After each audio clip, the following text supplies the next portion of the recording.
Dans cet exercice, une entreprise nous donne ses renseignements concernant l'année N et donc on doit établir un compte de résultat. Comme souvent dans les exercices comptables ou les bilans ou les coûts de revient, c'est souvent des listings d'achats, de produits, de charges qui sont donnés, donc il ne faut pas s'effrayer par rapport à ces longues listes, il faut juste s'habituer à les lire et prendre le temps de les lire car on a un temps qui est dédié à cela. Et donc ici, on a des achats qui s'élèvent à 260 000 euros, un loyer de magasin à 39 000 euros, une prime d'assurance à 5 500 euros, des prestations de services qui s'élèvent à 325 000 euros,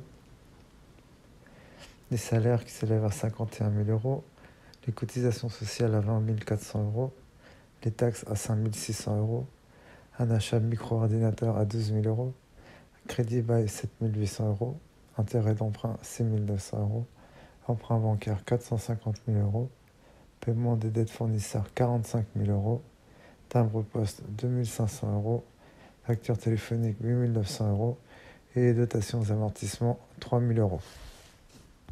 Maintenant, ces différents charges et produits, on va devoir les placer dans le tableau de compte de résultat. Donc on commence par les produits d'exploitation. Et on regarde donc dans la liste qu'est-ce qui nous a permis donc de créer du chiffre d'affaires du produit. Et donc on voit que c'est les prestations de services qui s'élèvent à 325 000 euros. Et donc que l'on place au niveau des produits d'exploitation. Ensuite, pour ce qui est des produits financiers, il n'y en a pas, et produits exceptionnels, il n'y en a pas non plus car il n'y a pas de vente d'actifs ou de placement immobilier. Et donc on a un total de produits qui s'élève à 325 000 euros. Ensuite, pour ce qui est des charges d'exploitation, donc on commence par les achats. Achats de matières premières, choses comme ça. Et donc, on voit qu'il y a les achats s'élèvent à 260 000 euros. Ensuite, c'est les loyers, tout ça. Et on peut remarquer également un achat de micro-ordinateur. Mais cet achat de micro-ordinateur fait partie du bilan car c'est un actif. Comme c'est un ordinateur qui coûte 12 000 euros, et ben on va l'amortir sur plusieurs années, donc ce ne sera pas un achat d'exploitation,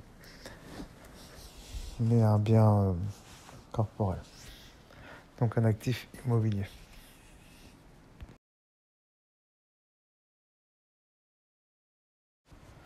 Ensuite, pour ce qui est des autres achats ou achats externes, c'est-à-dire tout ce qu'on paye à une autre personne pour qu'il nous rende un service. Donc là, il y a le loyer du magasin, l'assurance, les crédits bail, les timbres de poste, les factures téléphoniques. Et donc le total des autres achats et charges externes s'élève à 63 700 euros.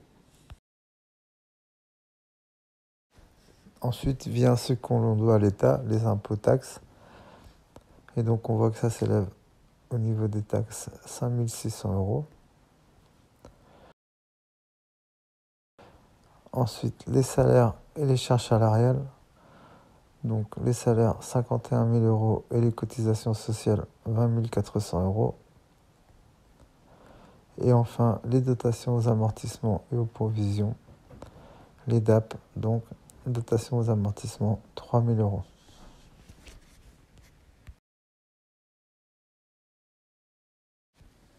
Et le total des charges d'exploitation s'élève à 403 700 euros. Ensuite viennent les charges financières d'intérêt d'emprunt qui s'élèvent à 6 900 euros.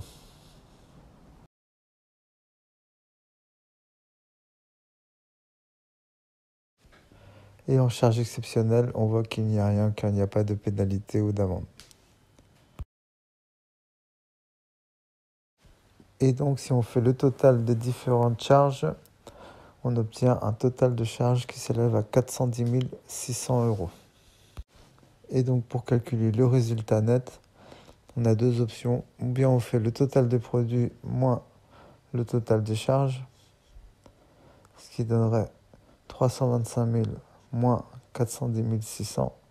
Et donc on aurait un résultat négatif à moins 85 600. Ou bien on fait en calculant chaque résultat. Donc le résultat d'exploitation, c'est-à-dire produit d'exploitation moins charge d'exploitation. Donc 325 000 moins 403 700. Ça donne un résultat négatif à moins 78 700. Ensuite, le résultat financier, produit financier moins charge financière. Donc 0 moins 6 900, donc résultat négatif également à moins 6 900.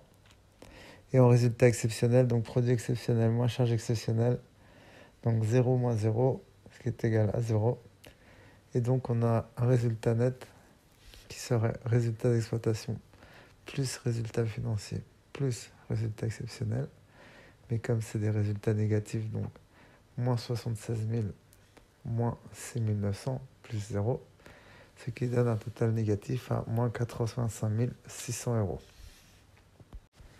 Et donc nous sommes en perte et le solde se met au niveau débiteur, au niveau des pertes du côté des produits. Et donc si on additionne le total des produits plus les pertes, on obtient un total général à 410 600 euros et qui est donc équilibré avec le total général des charges. On peut remarquer que dans la liste, l'emprunt bancaire de 450 000 euros et le paiement des fournisseurs des dettes fournisseurs de 45 000 euros n'ont pas été pris en compte. Ce qui est normal, car ces deux lignes font partie du bilan. L'une étant au passif et l'autre également étant au passif.